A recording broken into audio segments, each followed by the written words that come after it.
So why reach out to saints, Lwa, spirits, demons, or angels?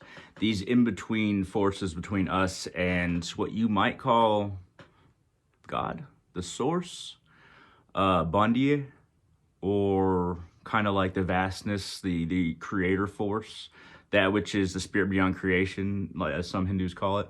Why work with these spirits or entities in between us and the source? So think about in kind of bureaucracy in any organization. Um, you might have an HR department. You might have somebody that looks at the books, makes sure your hours in or at work are, make sure they're logged right so you get paid. Maybe you have like middle management. Everybody loves middle management.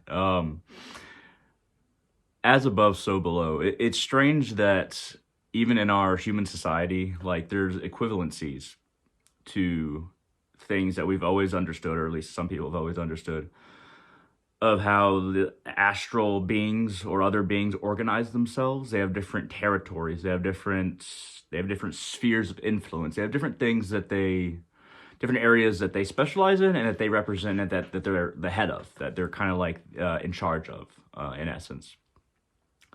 For instance, if you're gonna write, would you, and if you're in a company, if you write the CEO with a complaint or need for a raise or something like that, do you think the CEO is going to respond? Probably not. There's people in between you and that CEO that, well, you might be able to write the CEO. Somebody that works for the CEO is probably going to get it. But even if the CEO does get it, say it's a big corporation, do you think they're really going to respond or commiserate with your needs or get back to you right away or anything like that? No, there's people in between that you contact, whether you have a complaint or whether you have an issue you want squared away, or whether you have just something that you need or something that you have a question about. The Loa, spirits, demons, angels, and even like goblins. They're all those in between for us. Um, if you find that there's something in your way, there's an obstacle. In Hinduism, you might work with Ganesh for removing that obstacle. Maybe you have an obstacle in your relationship. Maybe you have an obstacle in getting certified for something. Maybe you have an obstacle in getting your degree, or maybe you have an obstacle in just not reaching the next phase of your life. And working with Ganesh, also Papa Legba, is very good for that. Opening gateways. Ganesh removes obstacles. Papa Legba, he's like the keeper of the keys and the locks and the gateways, and he can open up all those gates for you. Legba is one of the Papa Legba, and there's many different Legbas, but Papa Legba, just in general, very good at just being kind of like a catch-all. Well, like there's gates between everything. There's little processes that he watches over between things that he can help you get through, that he can help you open those doors. He can help you get to the next phase, because there's doors between events, there's doors between emotions, there's doors between our conscious mind, our subconscious mind, between us and other people. We got to stop thinking of doorways and gateways as being something that like you physically open. That's materialistic thinking. That's material level thinking, which is not what these entities are operating on. While they affect the material, they operate in a more subtle nature. That in turn affects material. But it's really sad that in a lot of different religions, there's not this in-between people kind of thing, in between us and the vastness, the spirit beyond creation, God, Allah, Yahweh.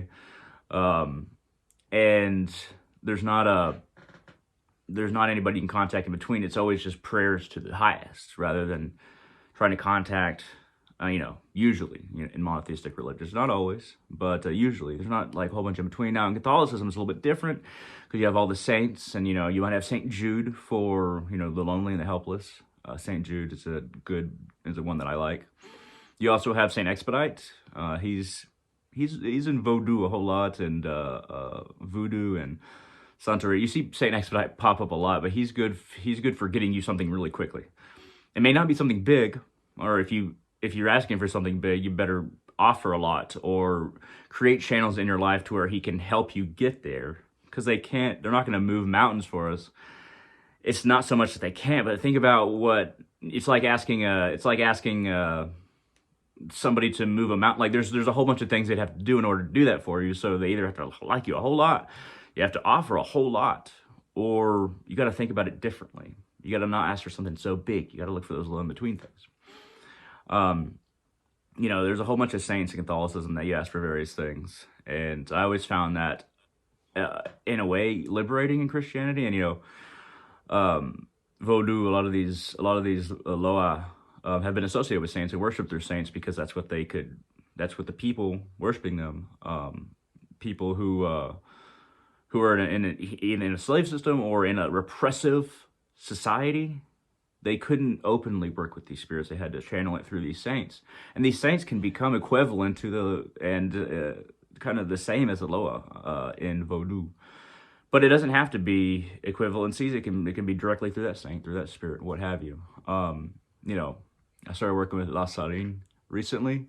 She's really good for attracting love or relationships, or attracting, maybe not the end all be all, but getting you a romantic relationship. Very specific. But she's also good for divination and for like deeper self-reflection. You'll see a lot of these spheres, not just in Vodou, but you'll see a lot of these spheres in a number of different traditions where they overlap. It's when you look at gods, even in paganism or in Hinduism, they often have like a weapon as well as doing other things.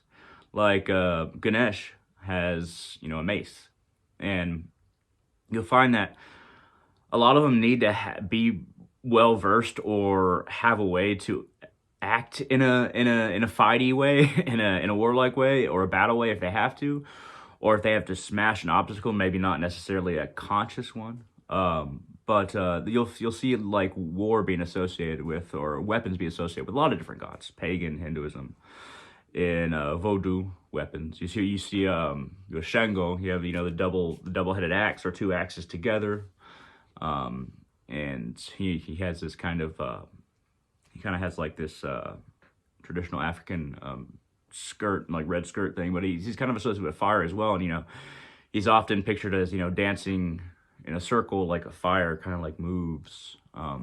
He kind of overlaps with Thor in that he's god of thunder for the Yoruba people, thunder and lightning, and and justice as well.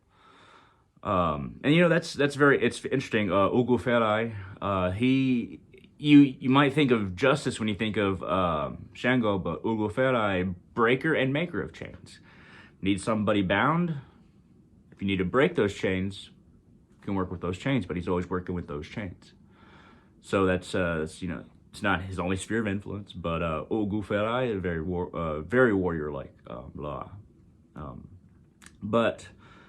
And when you're making offerings to these various spirits, various saints, something like a penny, a shiny penny, or a candle, or a piece of cake, or a dish that you cooked yourself, that spirit will recognize you easier than if you just offer it to source god, Bondye. In Vodou, Bondye does not, it's kind of like the spirit beyond creation. In Hinduism, he doesn't intercede directly. It's hard to get his attention. It's almost like a fingernail trying to get the body's attention. It's kind of analogies are kind of weird, but what feels the pain in your fingernail first? Your finger. So everything's connected. When you're doing those little offerings to these spirits, these Lwa, or various beings, gods, mead for Thor, you're more likely to get noticed, but also that piece is not as big, so it's more likely to appreciate the little things that we can offer, that we can give, that we can give an offering to these various beings. And once again, they consume these offerings more on an ethereal realm, or the subtle nature of something. They don't need to consume it physically, though they can, but usually they don't consume it physically.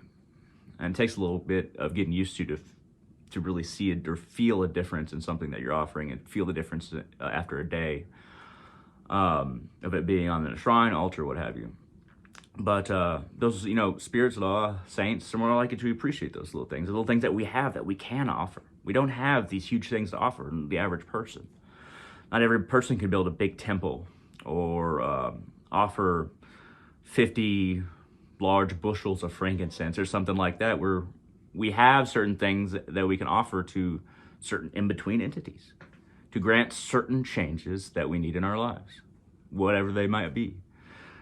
I'm going to make an offering to Papa Legba tonight because there's something that I'm worried about tomorrow that I would like a little bit of help with.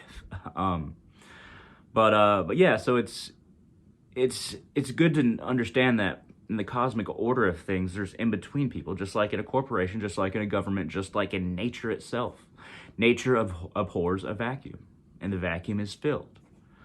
And you know, as above, so below. And if you want to view nature as above or lower, or we should be at one with nature, it also has its own hierarchies, its own levels. You know, you have fungus, trees, the plant kingdom, animals, the animals that eat the grass, the deer that eat the grass, the wolves that eat the deer, these various segments. And not everything has to be in conflict on a subtler level like it is on a very material level. On a material level, you see way more conflict than you do on a subtler level when these beings are operating on and that they're consisted of. If I was going to give any advice, like whatever tradition or magic that you follow, I don't really work with a lot of, I don't work with demons or daemons. I don't work with angels. The whole Middle Eastern thing is not, never my vibe. Abrahamic traditions or anything around that, or old gods are now considered demons in the Bible. I'm from that area. I'm not really interested in Middle Eastern stuff. That's never been my vibe. Vodou, yes. It's the area that I know the least about, but the area that I get the most responses from as far as like actually working with Lwa. And of course, Norse paganism and Hinduism, kind of around the whole Middle Eastern area. I just don't vibe with stuff there, and it's okay if you do or don't. But figure out in your system, you know, who are the in-between people that you can contact, that you can work with. You know, goblins, for instance, very low-level beings, but you know, offer them for a little bit of food from your dinner, put under a tree, do it regularly, and form names for these goblins, and they'll let you know through little ways if somebody's on your property that shouldn't be there, or if something's being messed with that shouldn't. They might tap into nature itself, and they often do, and let you know things through like a raccoon pointing somewhere. Maybe not pointing, but like popping up somewhere, and then you realize something's wrong. Just little things like that. You'll notice that over time, and you'll become more attuned to whatever beings that you work with. At any rate, I hope y'all found this interesting. If you have any questions, comments, concerns, shoot them down in the comment section below on YouTube. Feel free to hit that like button down there. It really helps out the channel. And if you leave a comment, it also helps get traffic to the channel.